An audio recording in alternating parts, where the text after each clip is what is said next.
Historians and political pundits spend a lot of time talking about the transatlantic slave trade, the 350-year period in which an estimated 12.5 million slaves were brought to the Americas. But what we don't learn in school is where those slaves actually went. Just under half of them, an estimated 5.4 million, went only to Brazil, and many more went to the Caribbean. 1.2 million went to Jamaica, more than 900,000 to St. Dominique, and 889,000 to Cuba.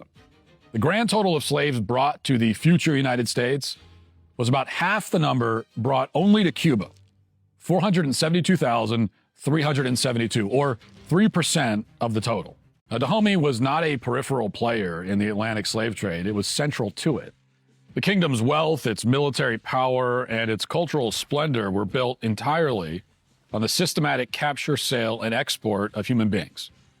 By the end of the kingdom, an estimated 1.9 million slaves came from West African coastline controlled by the Dahomey. Now, in many cases, the kingdom of Dahomey obtained these slaves by deploying an all-female military unit called the Dahomey Amazons. They were the chief slave catchers of the empire. The Amazons would raid nearby towns and return with large contingents of slaves, along with the heads of anyone who resisted. It would be inconvenient for propagandists like Burns to point out that the slaves were already enslaved by other Africans, mostly women, by the way. That reality makes the white guilt narrative a little less straightforward.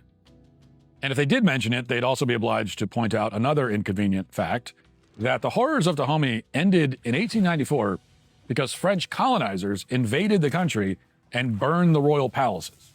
The French, who freed their slaves in 1848, built hospitals, schools, instituted social services, mostly through Catholic missionaries.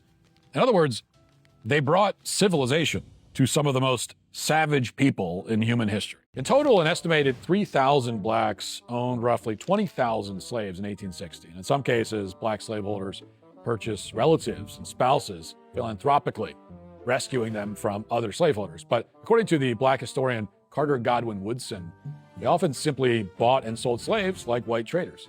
He even described one case in which, quote, a Negro shoemaker in Charleston, South Carolina purchased his wife for $700, but on finding her hard to please, he sold her a few months thereafter for $750.